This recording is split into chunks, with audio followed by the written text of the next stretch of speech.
que le vaccin de Pfizer est approuvé par les autorités de santé en Europe et aux USA, le vaccin de Moderna est aussi sur la même voie, le vaccin d'Oxford AstraZeneca vient d'être approuvé en Angleterre, les campagnes de vaccination ont commencé et on se pose beaucoup de questions, surtout en rapport avec la sécurité de ces vaccins. Dans cette vidéo, je vais vous parler en détail des effets secondaires rapportés par l'étude du vaccin de Pfizer publiée dans le New England Journal of Medicine.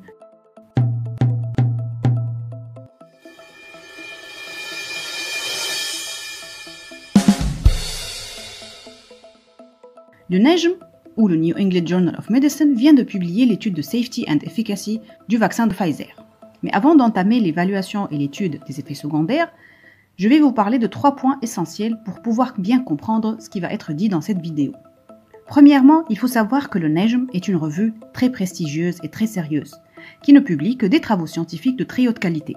Il vérifie tous les détails de la méthodologie, le respect des règles de l'éthique, la rigueur statistique, les résultats, les conflits d'intérêts, etc. Donc le niveau de confiance de cette revue dans la communauté scientifique est très élevé.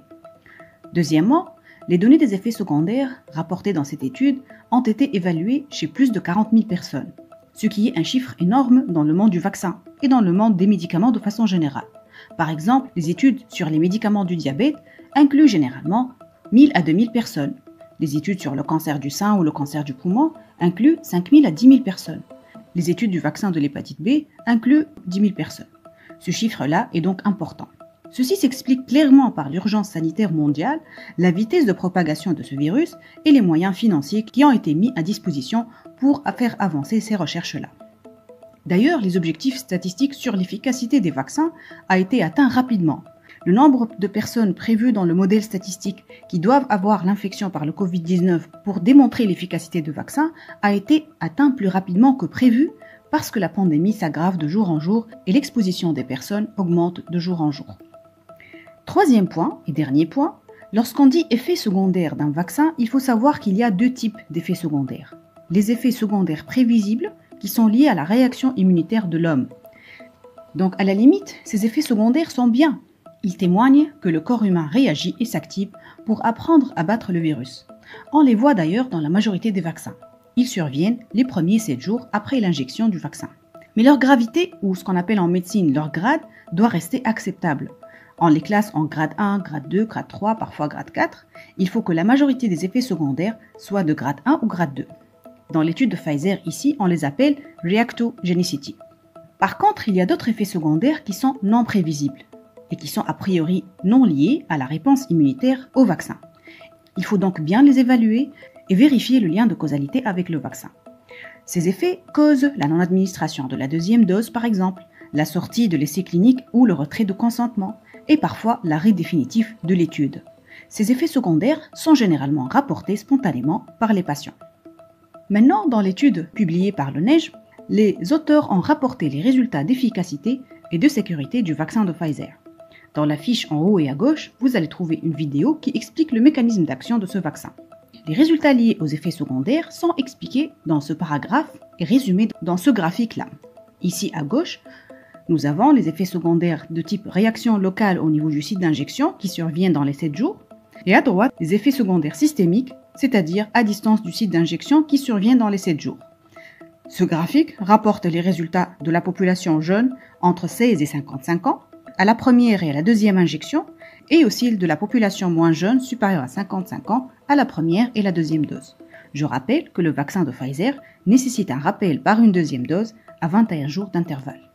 Le suivi des effets secondaires a été fait sur 7 jours via un journal entre guillemets intime électronique rempli automatiquement par les patients dans lequel on pose directement la question sur chaque effet secondaire, est-ce qu'il est survenu ou pas et quelle est sa gravité. Les participants sont demandés de les remplir chaque jour et dans 90% des cas, les participants ont rempli ce journal-là. Les effets secondaires non prévus par contre ont été enregistrés sur une période de 1 mois après la première dose, puis une période de 6 mois après la 2e dose. Que disent les résultats ?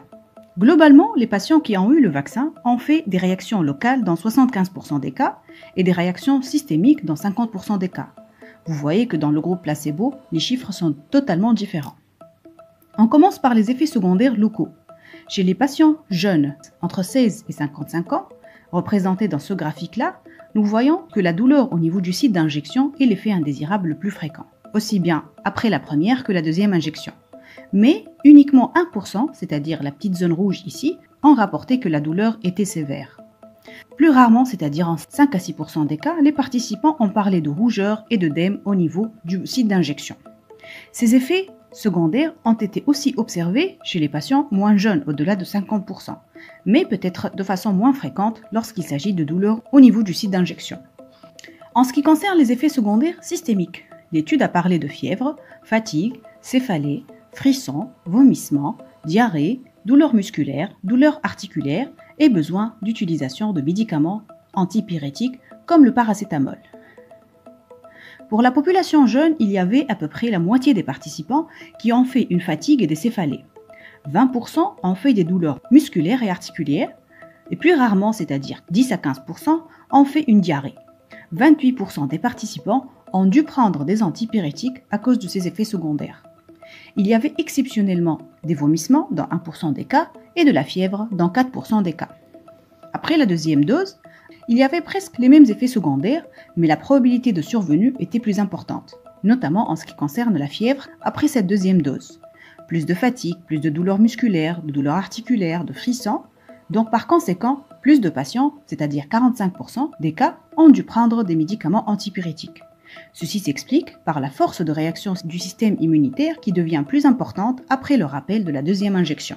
Les chercheurs ont trouvé ces mêmes effets indésirables chez la population moins jeune, qui étaient aussi plus fréquents après l'administration de la deuxième injection, mais globalement, les patients moins jeunes font moins d'effets secondaires. On passe maintenant aux effets secondaires non prévus, un sujet qui inquiète beaucoup de monde. L'étude a montré que 0,3% des patients ont présenté ces effets secondaires, par principalement l'apparition d'adénopathie, c'est-à-dire un gonflement des ganglions. 4 patients ont présenté des effets secondaires sévères. Un patient a une blessure de l'épaule suite à l'injection. Un patient a fait une adénopathie axillaire dans le bras de l'injection, donc directement liée au vaccin. Un patient a fait un trouble du rythme cardiaque et un patient a fait des paresthésies, c'est-à-dire une sensation de fourmillement au niveau de la jambe. En ce qui concerne les décès, 2 patients sont morts dans le groupe vaccin, par 1 infarctus du myocarde, 2 arrêt cardiaque, et 4 participants sont morts dans le groupe ne recevant pas le vaccin par accident vasculaire cérébral, infarctus du myocarde et 2 par cause inconnue. Aucun des décès survenus n'a été lié au vaccin ni au placebo. Je dis un petit mot sur l'efficacité. Uniquement 16 patients dans les 19 000 testés ont attrapé le virus dans le groupe vaccin et 331 patients dans le groupe placebo. L'efficacité après la première dose était de 50%, ce qui veut dire que le vaccin est efficace précocement à partir de 12 jours. Mais cette efficacité doit être complétée par la deuxième dose. Chez les personnes âgées de 75 ans, l'efficacité après la première et deuxième injection était de 100%, ainsi que chez les groupes ethniques différents.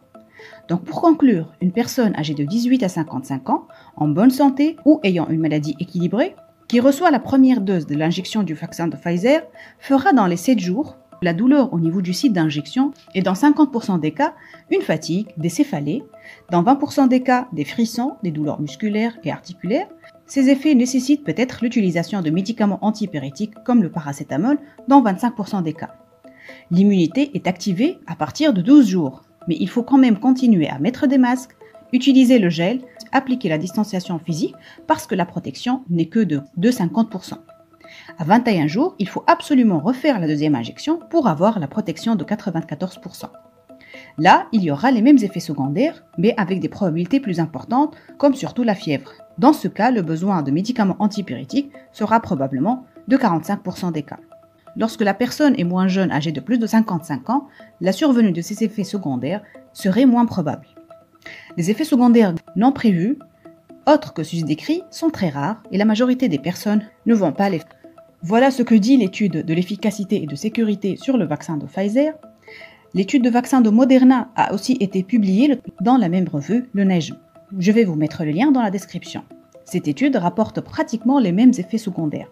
Mais ce qui est intéressant, c'est que ça augmente la fiabilité des données de sécurité sur les vaccins à ARN. Nous avons ces 2 vaccins-là qui ont été évalués chez plus de 70 000 personnes avant commercialisation, ce qui est exceptionnel dans le monde du vaccin et améliore la fiabilité et la confiance en ce qui concerne les données rapportées. Voilà en ce qui concerne les effets secondaires du vaccin ARN de Pfizer. Merci pour votre attention et bye bye.